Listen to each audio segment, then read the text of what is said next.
200 years ago, he was born. He wanted to know how the whole world interconnected. He wanted to know how continents emerged, how oceans formed. He wanted to know how life evolved.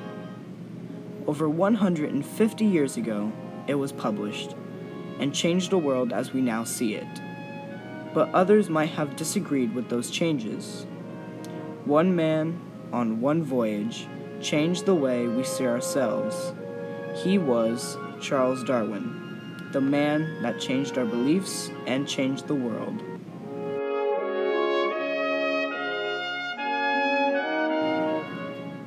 In 1859, one man changed the world forever. This man was Charles Darwin. He was born in Shrewsbury, England, on February 12, 1809. As a child, he showed a great deal of interest in all the big and little things of nature by collecting insects like butterflies, beetles, and caterpillars. His father, Robert Darwin, was a highly known doctor, and his mother, Susanna Darwin, was known for her talent in creating pottery. His grandfather, Erasmus Darwin, was very influential in Charles's life. He was a well-known botanist, which is a person who studies plants even to the smallest form of bacteria. In 1825, in his early adulthood, he attended a medical school to become a doctor just like his father. As he was learning, he had the opportunity to dissect animals which he enjoyed, which helped him later in life in his field as a scientist. While in medical school, he had to attend operations where he noticed doctors didn't give the patients anesthetics, which shocked Darwin deeply. He decided to stop studying medicine. This disappointed his father, which in turn his father suggested he study to become a priest. He then attended Christ's College of Cambridge to study theology, and in his spare time, he was still studying the natural science. In 1831, he graduated to become a country priest, but then he received an offer he could not refuse.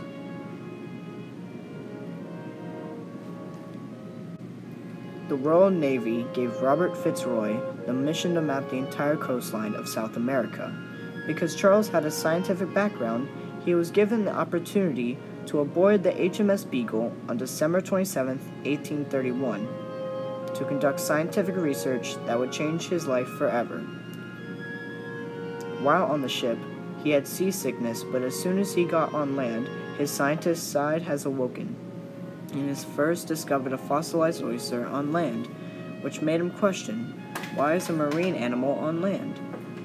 Above all, the Galapagos Islands were very interesting to Darwin, because while he was there, some things helped him to come up with his theory of natural selection. While he was there, he noticed the Galapagos turtles on different islands had different patterns on their shells, and at that moment, Darwin understood for the first time that animals adapt to their environment. After 5 years of world traveling, Darwin concluded with his tour. He had taken about 3,000 pages of travel notes, 1,529 species, 3,907 skins, making up 12 catalogs of animals and plants. In England, he became a major attraction. Everyone wanted to hear or know about his experiences, his encounters with the people that lived on the Galapagos Islands, and his thoughts on plants and animals. Together with an ornithologist, they found out that all the birds he took back with him all had characteristics of finches, but the only difference between them was the beaks. If the bird had to eat insects that were maybe stuck in a tree trunk, had long, thin beaks. If they ate seeds, their beaks were short and hard. These different styles of beaks adapted from one beak, but then finches traveled to different islands that had different food sources. And that one beak had to change to eat insects, seeds, or plants. As he looked at this information, his love for science outweighed his respect for the church. He decided to lay back and move to the countryside with his wife Emma Darwin, and later having 10 children. As he was still studying, he decided to publish a book that read about all of Darwin's theories, ideas, and answers on animals and plants. It also read that humans evolved from apes. The book was called The Origin of Species and was published on November 24th, 1859. In his book, Charles Darwin's theory was simply stated in his introduction.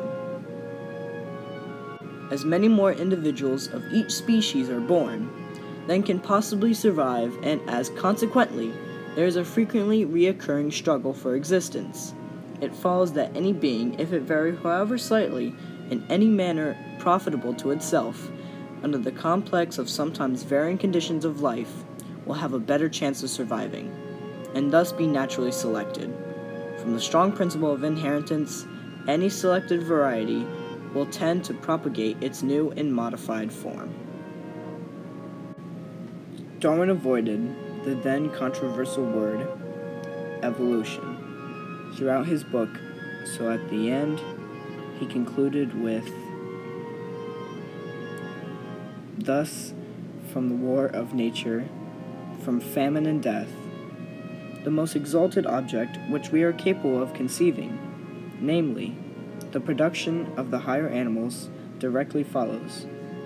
There is a grandeur in this view of life, with its several powers, having been originally breathed into a few forms, or into one, and that whiles this planet has gone cycling and according to the fixed law of gravity, from so simple a beginning, endless forms, most beautiful and most wonderful, have been and are being evolved." Some people celebrated him as a great scientist, others despised him as the greatest heretic. At this time, he was the most famous man in England. In his old age, he wrote 10 more books about examples of his ideas. He died on April 19th, 1882, in England.